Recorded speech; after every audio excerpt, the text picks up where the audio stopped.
Welcome to Burn On, Not Out, the podcast for high achievers who've checked the boxes, hit the goals, built the life, but know there has to be another way. I'm Brooke Dukes, your no BS business bestie, and I'm here to cut through the fluff with real stories, sharp insights, and the kind of truth that opens your eyes to a new way of creating success with ease and flow. No hacks, no hustle worship, no pretending constant activity is momentum. Just the raw, practical, and powerful shifts that happen when you stop leading from fear and start leading without the armor, with clarity and authenticity. Let's get into it.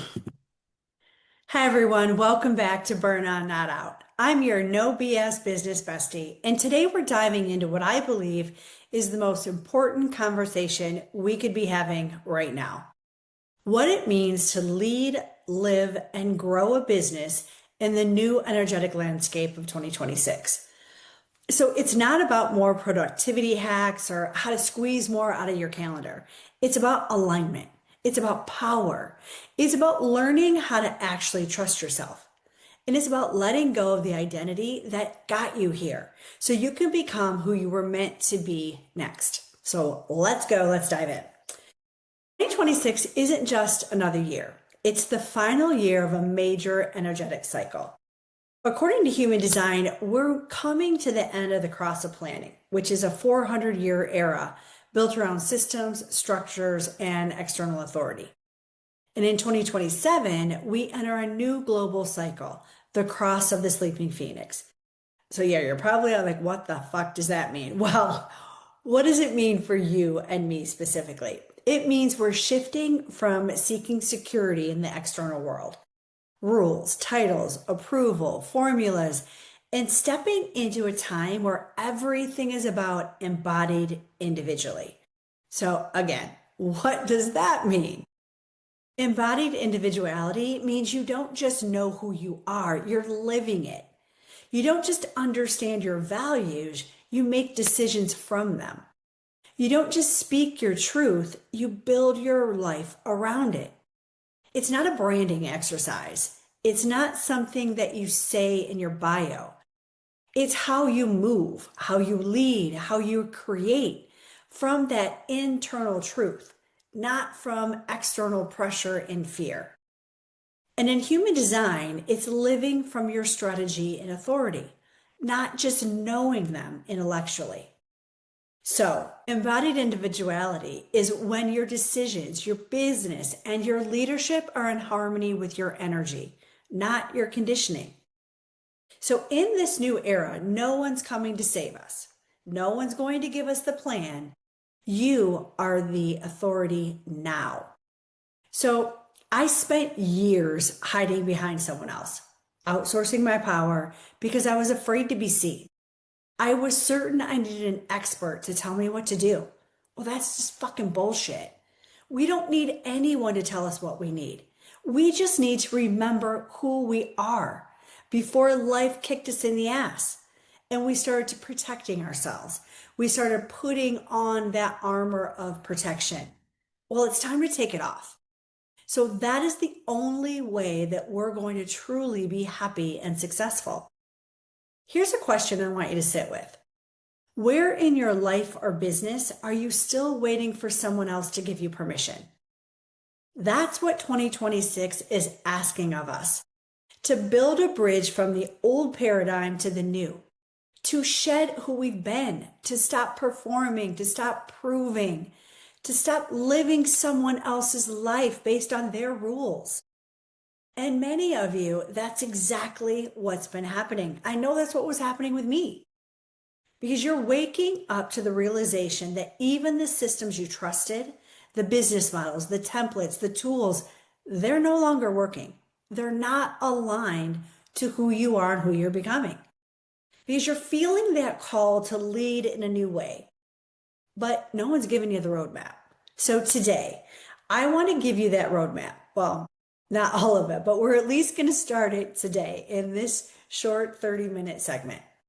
So let's start here. Are you building your business from fear? Like needing to be chosen, liked, or validated? or from identity, like knowing who you are, what you stand for, and what actually feels good in your body. Fear-based strategy often sounds like, what offer will convert fastest, even if I don't love doing it? What messaging will position me as the expert, even if it doesn't fully reflect what I believe in anymore? What's everyone else doing? Well, identity-based strategy asks, what do I really want to say, even if it pisses people off? What do I love doing, even if there's no clear ROI? What feels true, even if it's not trendy? How can my business reflect who I am, not who I think I should be? And what way of working actually honors my nervous system? This is something I see constantly with high achieving leaders who've built impressive businesses, but they feel strangely flat inside them. Everything looks successful on paper. They're hitting their goals, they're leading their teams, they're showing up. But privately, they're feeling anxious, overextended, and even resentful. Here's the pattern I want you to look for. You're doing all the right things, but your body is screaming, I can't keep doing this anymore. It's not just burnout from working too hard. It's misalignment from staying in strategies, roles, or messagings that no longer match who you are. You've outgrown the identity your business was built on. And that's where the energetic audit comes in. So take out a sheet of paper, draw a line down the middle. On one side, label energizes me. On the other side, label drains me. Now, I want you to scan your business from your offers, your clients, your marketing, your calendar, your team dynamics, all of it. And I want you to honestly ask yourself, where do I feel alive? Where do I feel creative and lit up? And where do I feel heavy, resentful, maybe stressed out, overwhelmed, checked out? Now, you're not looking for surface level answers here. You're actually tracking your nervous system because your body will tell you the truth that your mind wants to rationalize away because we were programmed to take action from the mind. Instead of the mind and body, the body should lead. Once the body makes the decision, then the mind supports us in moving forward with that decision. So, what do you do with those results of your energetic audit? Let's make this real world practical. Circle the top 2 to 3 things on your drains me list and ask, can this be delegated, automated, or deleted? If it's not yours to do anymore, it's costing you clarity, energy, and ultimately your capacity to lead and generate revenue. Now, I want you to circle your top energizers. This is your zone of genius, your leadership sweet spot. These are the things that only you can do and the things that we want to build your role around. So from there, aim to operate by the 80-20 rule. 80% of your time should be spent on the business as the visionary, the culture setter, and the strategic voice. 20% of your time can be spent in the business, doing things that can't be delegated yet or that anchor you to the team and mission. Now, this shift doesn't happen in a week. And I don't want you to boil the ocean, or I want you to make small tweaks on things that resonated with you in this podcast. But when you use this audit monthly, you'll start making strategic decisions from identity, not obligation, not out of fear. And that's where sustainable, conscious leadership is born. So let's shift gears for a minute and talk about emotional mastery, because your emotional state is the energetic blueprint of your leadership. Most people think emotional mastery means staying calm, staying positive, staying composed, shoving down those emotions. But real mastery isn't suppression. It's presence without identification. You are not your emotions. You are the observer of them. And when you can witness your emotions without judging, bypassing, or reacting, you reclaim your power. High performers often externalize the trigger and intellectualize the experience because they don't feel safe admitting, hey, I'm hurt.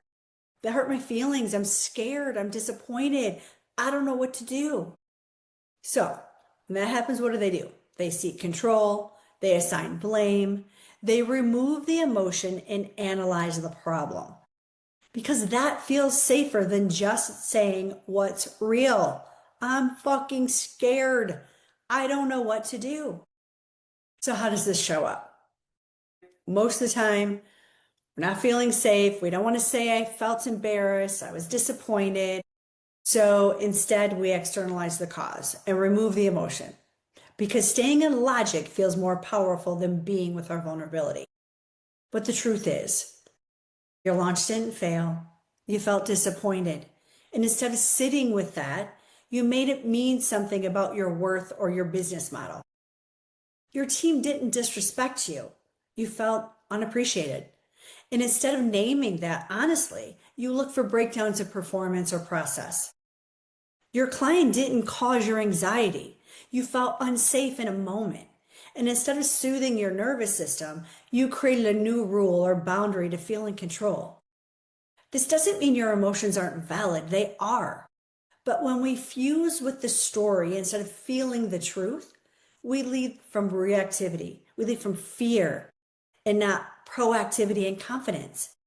And that's the invitation here, to separate the story from the sensation, to feel the feeling without assigning the blame, to lead from the body, not the protective narrative.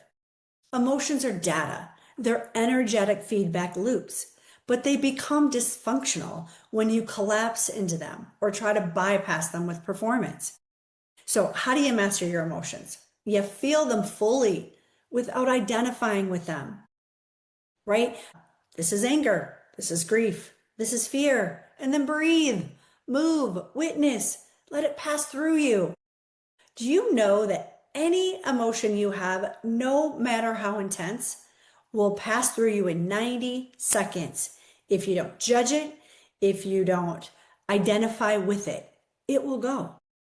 Why we get on those thought loops is because we are making them who we are. We're analyzing them. We're trying to figure them out. You can't figure out your emotions. They just are. Be the observer of them and never make decisions from an emotional space, not high emotions or low emotions. Make your decisions when your emotions are neutral, especially if you're an emotional authority. You want to lead your nervous system first. Regulation is a leadership skill. When you're grounded, you model coherence, and that coherence is your influence. At any moment in your day, ask yourself, what emotion is driving me right now? And is it actually mine?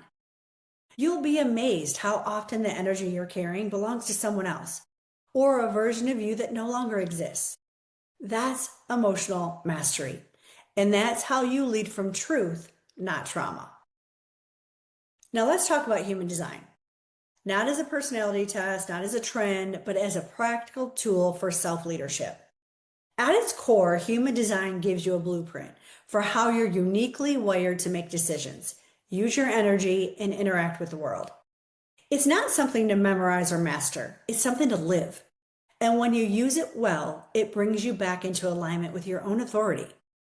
The two most important pieces to start with are your type and your strategy. So many people get so overwhelmed with human design. I'm like, God, there's too much. I can't figure it out. Forget all of that. Look at type and a strategy. If you just understand that, your entire life could change.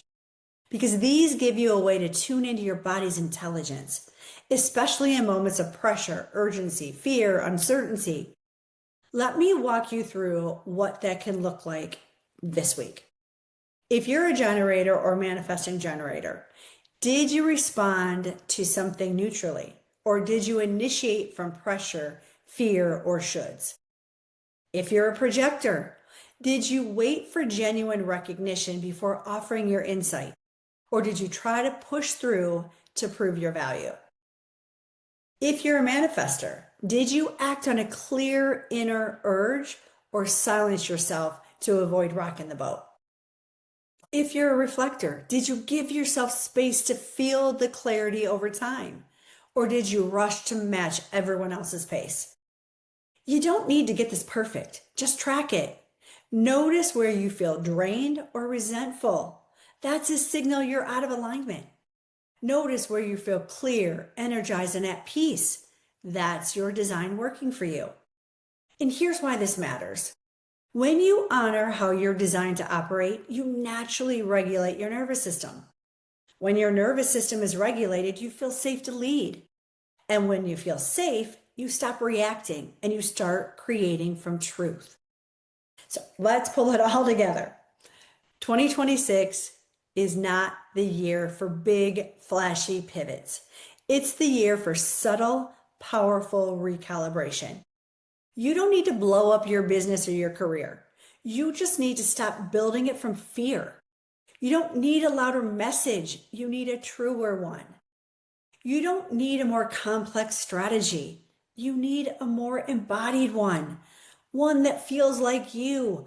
Fuck what the experts say. This is the year to blow it up, to really feel inside and think what feels right. My word for the year is joy. I am following my joy. That is my strategy for my business. And I know that sounds fucking crazy, but it is. And what I have been doing, and what I've been doing for at least 6 months now, and it's working amazingly as I get up and I say, what will bring me joy? Now, of course, there are some things I have to get done in the business, but most things that oh my God, I've got to get this done, I really don't. I'm just shooting myself. So what I do is I look at what needs to be done, but what's going to bring me joy. And that's what I follow. I'm getting so much more done in less time. I'm enjoying my life. I am less stressed. I'm less bitchy. Our business is exploding. We have so many amazing things coming down the pipeline because I took a moment to relax and listen to my body and what it's trying to tell me. I encourage all of you to do that. It is a game changer. Here are 3 things that you can try this week. Run that energetic audit. I promise you, you are doing things that you don't need to be doing. And here's something that it really helped me as a leader is what I recognized is when I would jump in and do something that someone else on the team could do, I'm not only hurting me, I'm hurting them because that person needed that. It was empowering them in their area of genius. I was taking on something that wasn't my area of genius. And it was bogging me down, and I was taking the growth away from the other person. So think about that as you're looking at your list. Look at what energizes you. How much more of that can you fit into your day? Look at what drains you. What things can you delegate? Delegate it. Empower your team. Give them an opportunity to rise. Get out of the way. 2, I want you to check that emotional calibration. Are your emotions leading you? Are you identifying with them? I have a friend of mine that struggled with depression. And this really hit me. She said, I never would say I am depressed because that is an identity statement. She is not her emotions. So even now, as she talks about them, she will say, when I was doing depression or when I was going through. She doesn't say, I am depressed, I am mad, I am angry. We are not our emotions. Check that out. Look at that. When you are stuck in that thought loop, when you are stuck worrying, right, it's keeping us up at night. Why? Are those things, what is happening? You are right there identifying with your emotions. Remember, 90 seconds. Just observe it. Be curious and be neutral. 3rd, look at that decision strategy. Go back, listen to this. Based upon your type, are you making a decision? I'll give you, for example, for me, it was life-changing. I'm a manifesting generator. I'm an emotional manifesting generator. And I used to, prior to knowing about human design, I would pride myself on making quick, snap decisions. Get this done. I got it. Make a decision. Boom, let's go. And yeah, I had some great success in my life, but I also had stress, overwhelm, health issues, the whole bit. And when I recognized that, when I slowed down, which I say that easily now, it was very hard for me to do. When I did it, when I did not make a decision from an emotional high or emotional low, but from a neutral place, man, it was awesome. And my results went up. But here's the thing, I didn't stay in bad decisions long because I was slowing down enough to track what I was feeling. As a manifesting generator, am I feeling peace and satisfaction? Boom, then I'm on the right track. Or am I feeling anger and frustration? If I'm feeling that, I'm on the wrong track. Make a different decision. So I had results faster, better results, and I could quickly identify when I was on the wrong path, when I was moving away from my goal or vision. These aren't fluffy tools. These are practical ways to build a business that doesn't burn you out, because you can have happiness, fulfillment, joy, and success.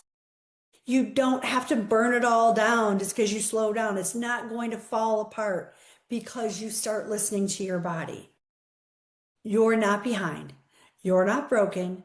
You're just being invited into a deeper relationship with yourself. Let's end with 3 questions so that you can journal. Where am I still performing for love, validation, or safety? What would shift if I trusted myself more than some external strategy? Who am I becoming, and what am I ready to leave behind? Those are powerful. I recommend that you think about them. Journaling puts our brain in the same state as meditation. It is amazing for you. You will not believe the ideas that come to you, the solutions to problem, all of that, just by opening up and journaling.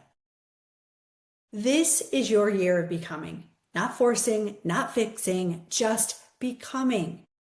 Thanks for being here. I'll see you next week.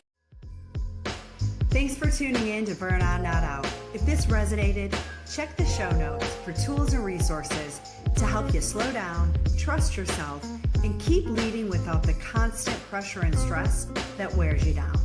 Remember, real success doesn't come from pushing harder. It comes from slowing down long enough to see clearly and leading from clarity and peace instead of control and fear. I'll see you next week.